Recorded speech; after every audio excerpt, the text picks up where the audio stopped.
चलो बताओ कौन कौन चाहता है कि पति कंट्रोल। आज उपाय बताएंगे हम। है गई कथा हमारी आज जो समझो नहीं है पूरी। बोलो कौन कौन चाहता है कि हमारा पति हमारे कंट्रोल में रहे। उपाय बताएंगे बैरेंट वाला है। नहीं नहीं, तुम पति अगर बगल में बैठा हो तो मुंह हिला दो, हम समझ जाएंगे। बताएं उपाय कि नहीं? सच्ची में कंट्रोल में हो जाएगा। बहुत परफेक्ट उपाय है। बताऊं कि नहीं ये तो पूछो। ये बता दो कि नहीं बताओ? हैं? बताऊं? उपाय थोड़ा कठिन है, करना पड़ेगा। करोगी? करोगी कि नहीं?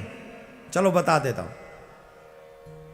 कई बच्चे मना कर रहे, मत बताओ, हमारे पापा पे मुसीबत आ जाएगी, मत बताओ। बता रहा हूं, सुनो, मैं तो बताऊंगा। तेरे पापा पे मुसीबत आवे चाहे कुछ, मैं तो बताऊंगा। अब सुनो, जो देवियां चाहती हैं कि आपके पति आपके बस में रहें, सीधा सरल उपाय है। अपने पति के मां बाप की जितनी तुम सेवा करोगी, जितना उन्हें खुश रखोगी, जितने मीठे शब्दों से उन्हें संबोधित करोगी,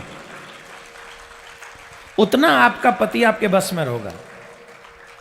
पति के बीच की सबसे बड़ी प्रॉब्लम यह होती है कि वो मां की सुने कि पत्नी की सुने। उस विवाद को पत्नी ना होने दे। सासू मां से न लड़े, सासू मां से अपशब्द न बोले, ससुर जी को समय पे भोजन दे, उनको भी। जितना आप उनसे सम्मान पालोगी, आपका पति आपके बस में होगा, दावे से होगा।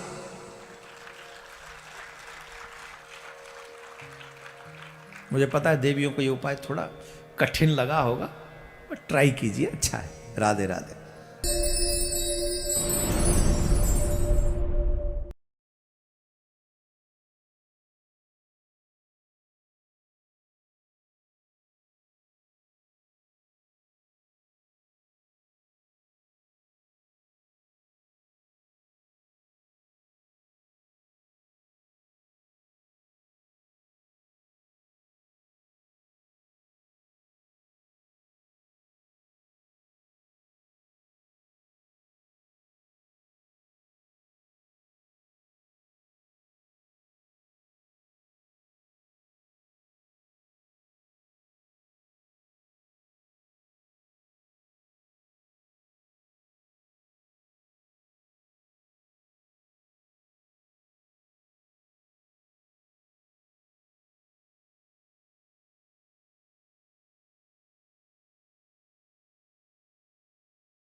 सब्सक्राइब करें देवकीनंदन ठाकुर जी महाराज के YouTube चैनल को और हमारे वीडियोस को सबसे पहले देखने के लिए बेल आइकन को दबाना न भूलें।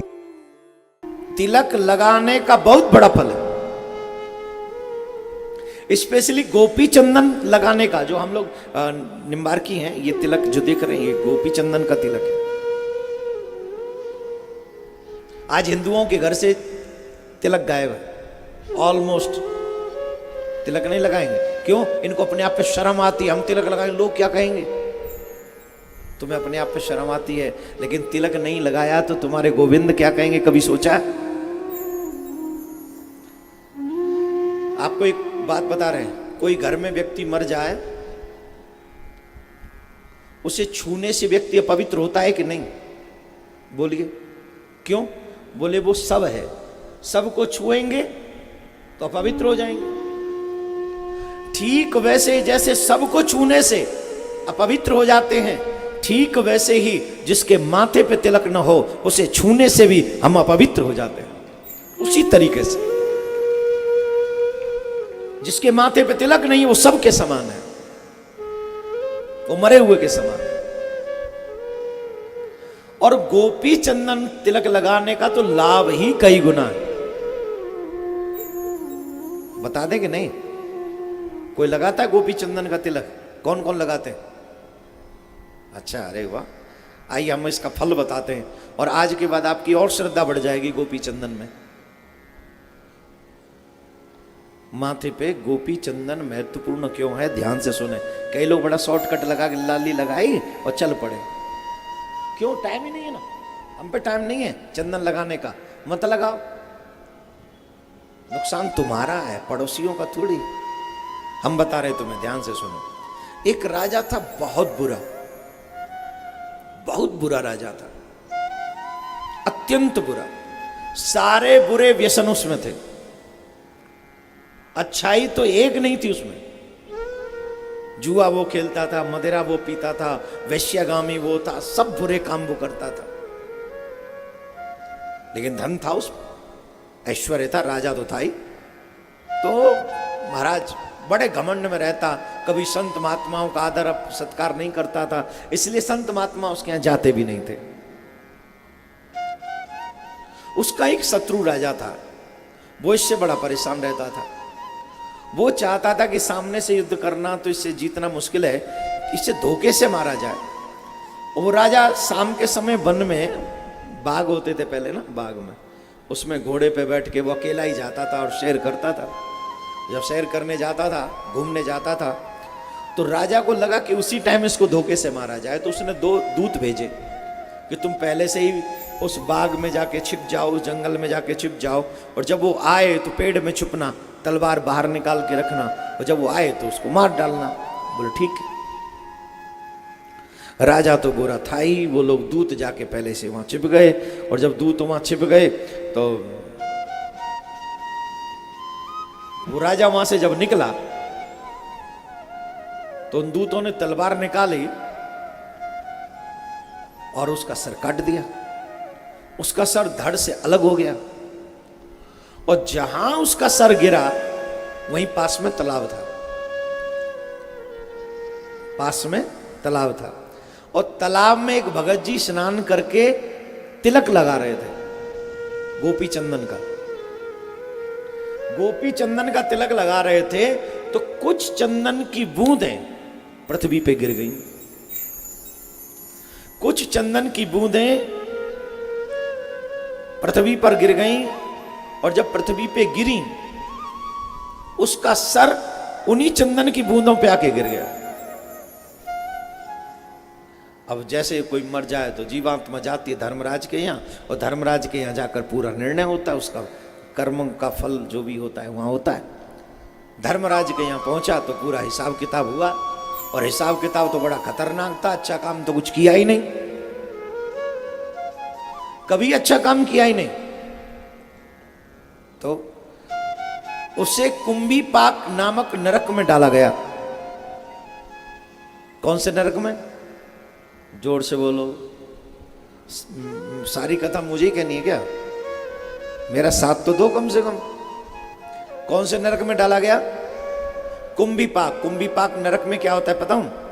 वहां एक बहुत बड़ी भट्टी है, बहुत बड़ी भट्टी है, और उस पर बहुत बड़ी कढ़ाई है, और उसमें बहुत सारा तेल है, और वो भयंकर खौल रहा है,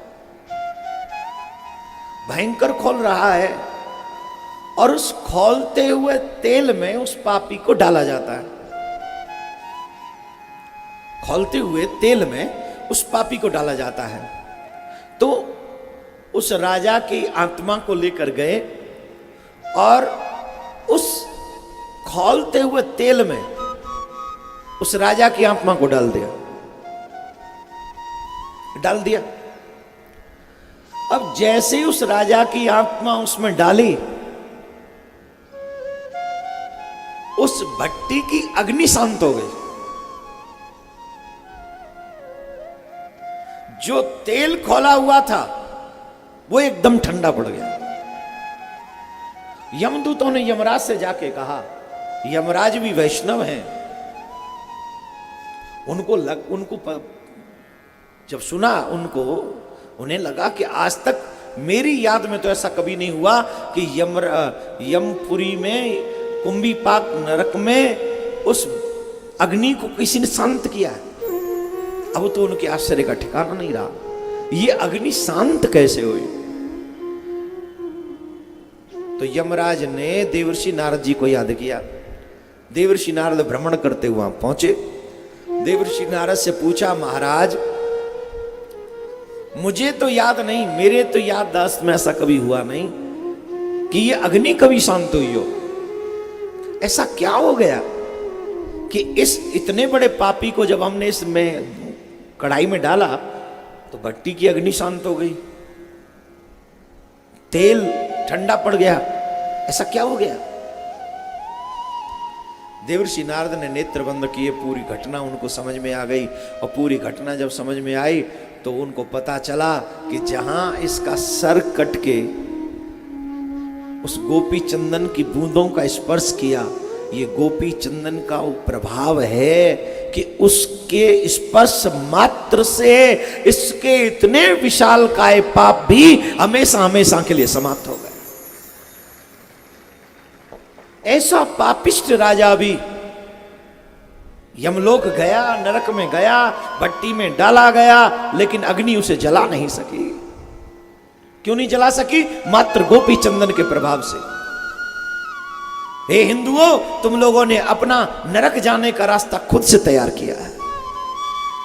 भगवान का नाम नहीं, माथे पे तिलक नहीं, मंदिर जाना अच्छा लगता नहीं, मंदिर कैसे जाना चाहिए यह भी पता नहीं, किस स्थिति में मंदिर नहीं जाना चाहिए यह भी पता नहीं। छोटी छोटी जानकारी तो हम सबको रखनी चाहिए, लेकिन कहने का अभिप्राय मेरा, माथे पे तिलक लगाने का बहुत बड़ा महात्मा है, बहुत बड़ा महात्मा है। इसलिए माथे पे हमेशा, हमारे बुजुर्ग तो कहा करते हैं ब्रज में कि भैया वैसे रात्रि में तिलक नहीं होता है, पर जब अवस्था अधिक हो जाती है तो कह देते हैं कि जब हम सोएं तो अब तिलक मत हटाना। क्यों? बोले पता नहीं कहीं सोते सोते ही न रह जाए। तिलक लगा रहेगा तो यमराज के दूत हमारा स्पर्श नहीं करेंगे। आज से पहले ये ज्ञान था आपको तिलक के विषय में? जोर से बोलो। यूं करो कि यूं करो? नहीं था, अब हो गया। अब एवरीडे माथे पे गोपी चंदन का तिलक लगाइए, ये मेरा निवेदन है आप सबसे।